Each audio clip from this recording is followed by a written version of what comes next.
Hai, aku Anita, umur aku 21 tahun. Sekarang aku lagi di konten Bispa. Bisnis apa, Kak?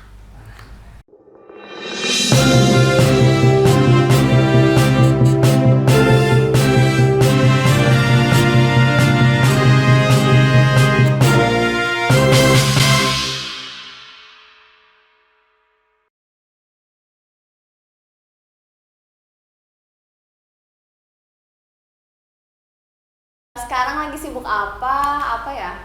Paling ngelola bisnis sih sebenarnya. Aku bisnisnya ada di arisan sama di perkebunan. Paling itu sih sama paling meeting-meeting sama klien gitu.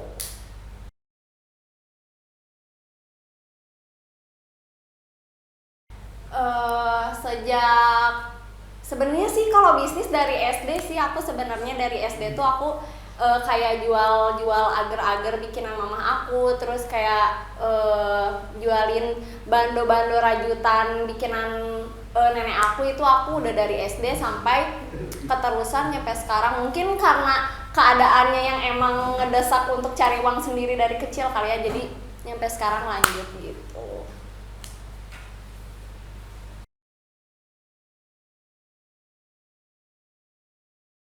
Yang lagi aku jalanin sekarang sih perkebunan sama arisan, terus punya skincare sendiri sih, lebih ke masker organik, itu benar-benar homemade ciptaan aku sendiri. Terus apa lagi ya, udah sih paling di lebih ke tiga itu sih yang sekarang aku jalanin. Di sini aku mau ngenalin profil perusahaan aku, CP Mantra Sayur. Itu tuh mereka bergerak di bidang pertanian sama hortikultura. Aku lebih milih di daerah Kertasari, itu tuh dekat ya Pangalengan lah, bisa disebut Pangalengan.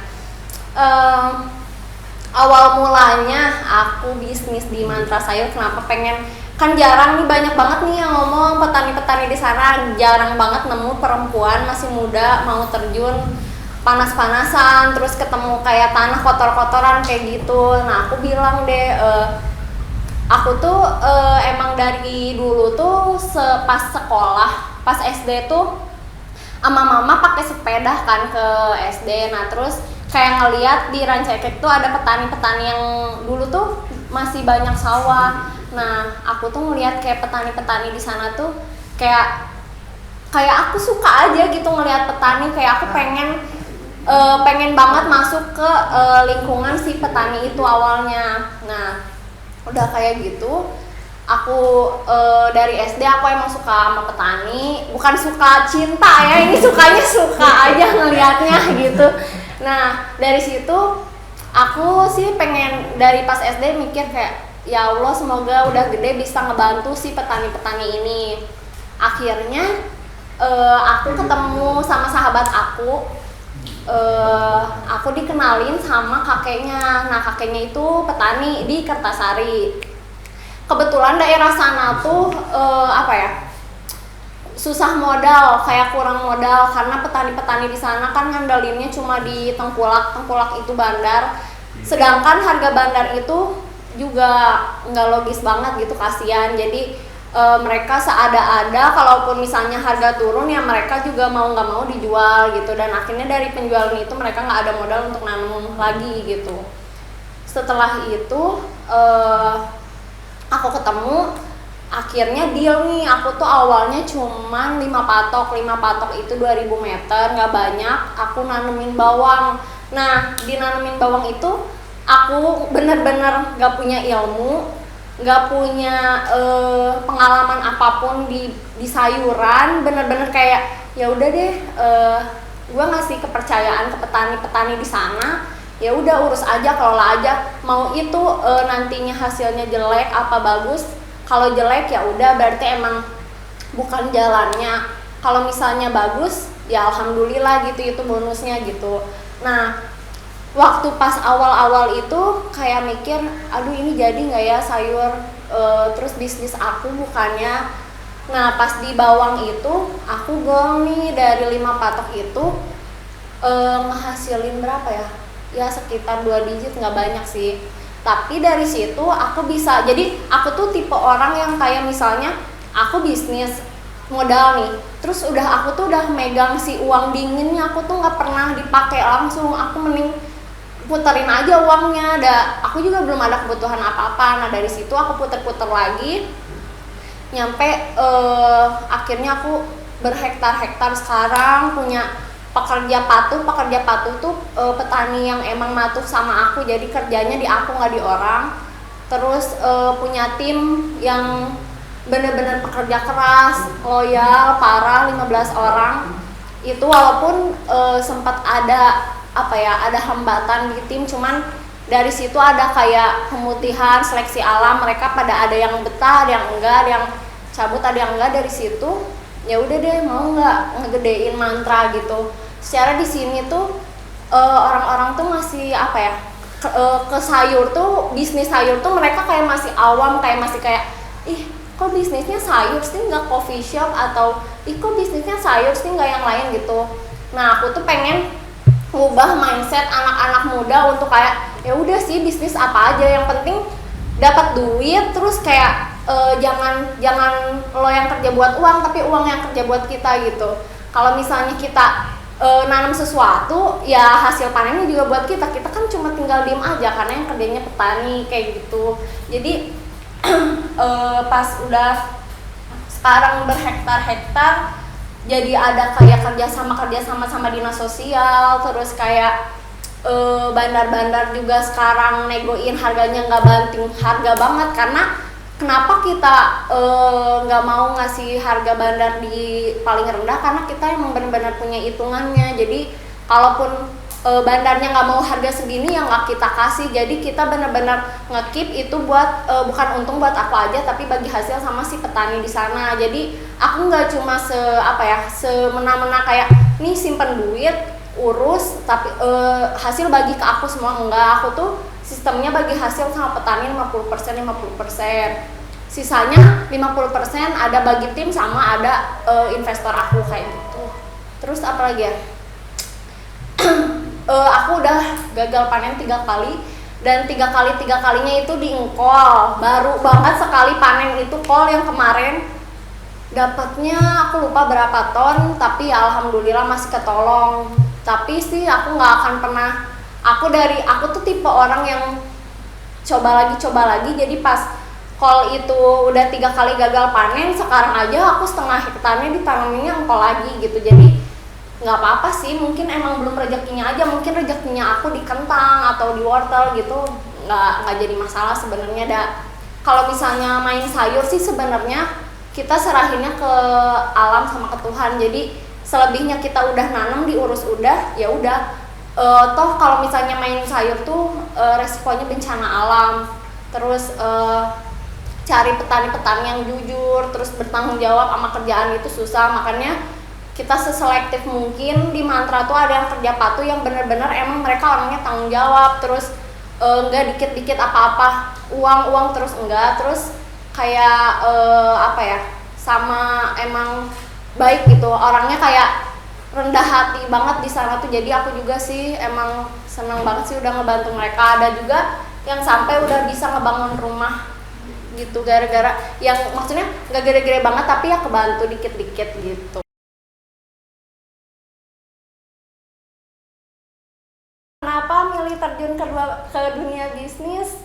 Karena aku orangnya nggak mau diatur. Jadi aku tuh aku tuh paling nggak bisa kayak ditanya kayak dikekang sama waktu gitu. Jadi aku pengennya yang emang fleksibel aja. Terus kayak dibentak dikit anaknya emang suka kayak suka langsung aku tuh anaknya ambis tapi gampang juga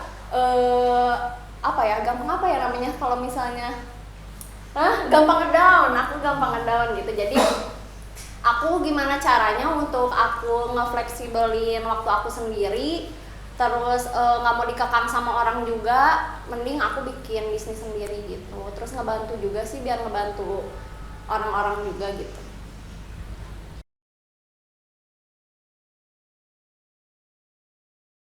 Suka duka, banyak banget. Sedih, boleh minta tisu? Kalau sukanya, sukanya apa ya? Sukanya banyak sih. Sukanya lebih kayak ke ininya kali ya, ke uangnya, terus waktunya lebih fleksibel. Kalau misalnya bisnis tuh bener-bener yang kayak ya kita atur waktu sendiri aja, terus kalau mau beli barang apapun juga kita bisa spend money sendiri gitu buat diri kita sendiri sama keluarga sendiri gitu. Kalau dukanya sih pertama sering banget tuh aku kayak bisnis tuh selalu kayak diikutin. Aku tuh nggak pernah ngerasa kayak diikutin awalnya, tapi setelah kesini setiap aku bisnis apa dia tuh selalu ngikutin juga si oknum ini dan ngejatuhin si bisnis aku, dan itu tuh udah berulang kali lah. Tapi aku ya udahlah biarin aja, itu dukanya. Tapi nggak apa-apa, itu kan apa ya, kalau menurut aku sih bisnis tuh pertama harus kuat mentalnya dulu. Kalau misalnya sama Allah ditegur kayak nih digagal panen dulu masih mau lanjut bisnis apa enggak gitu sih, lebih kayak gitu.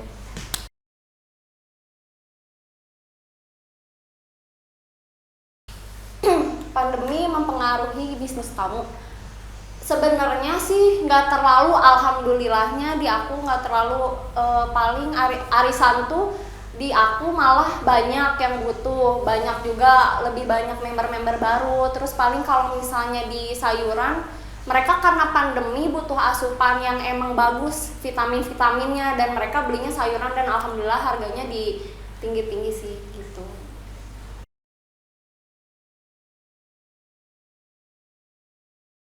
Aduh, aku malu nyebutinnya, maksudnya gimana ya, nggak tahu sih ya, karena kan tinggi rendahnya orang tuh beda-beda ya pencapaiannya. Kalau misalnya aku sih udah mau bangun rumah, terus punya mobil sendiri juga, terus apa lagi ya, punya malu punya ada tanah juga, sama ya bisa ngehidupin keluarga aku lah.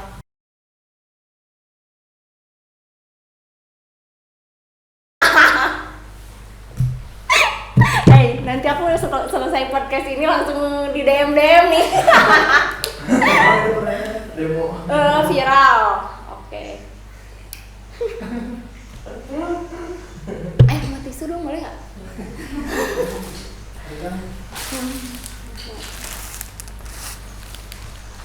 Viral ya. Jadi itu tuh kejadiannya 3 tahun lalu.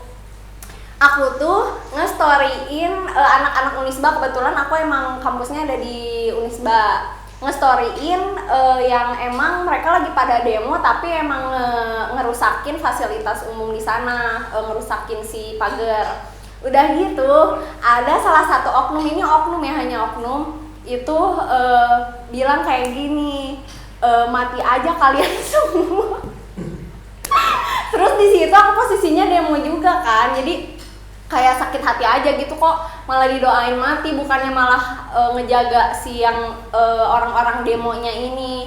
Nah udah gitu aku respon, terus aku screenshot, langsung aku storyin. Aku tuh nggak pernah nyangka itu tuh bakal seviral itu. Jadi kayak ih masa sih ini jadi viral, jadi banyak, terus kayak banyak banget yang apa sih namanya, kayak pihak-pihak yang kayak mau apa ya, kayak mau apa sih namanya, kayak mau nyelakain aku gitu di situ tuh. Karena aku tuh semenjak kejadian itu viral, si oknum polisi ini langsung kayak nge-video call chat gitu, tapi mukanya nggak ditunjukin, dan bilang mau minta maaf, terus mau ketemu, dan katanya sih mau ada apa ya, kayak damai gitu, tapi dengan syarat akunya harus ngehapus si postingan itu.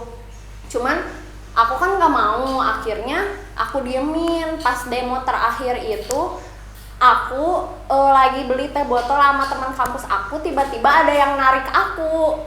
Nah itu tuh aku nggak tahu siapa, tapi katanya orang suruhan si polisi itu. Nyampe aku teriak,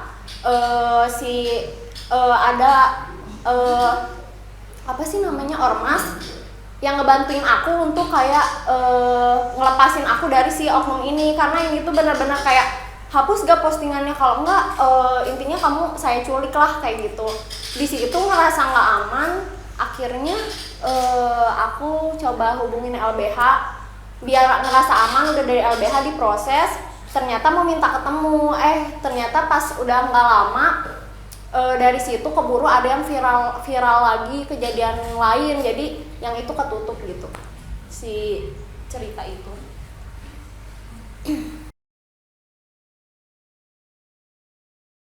Gitu benefit ke bisnis kamu, benefit banget anjir. Pertama jadi banyak yang tahu kan, banyak yang tahu, di luar kota pun jadi ada orang aja yang tahu ini Anita yang pernah viral ya gitu. Jadi aku pernah daftar pramugari di Lion Air, terus mereka tuh nanya, oh ini Anita yang pernah viral sama polisi ya gitu. Jadi banyak temen sih, jadi banyak, emang benefitnya banyak banget gitu. Tapi nggak maksud ya.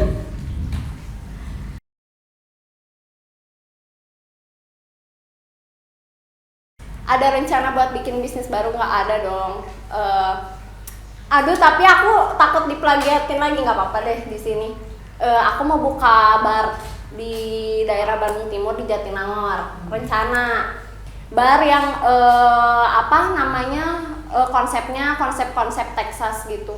Tapi belum tahu sih perizinannya. Tapi udah sempat ngobrol semua sih, udah kayak ya udah tinggal garap aja gitu. Cuman masih di awal tahun deh aku coba.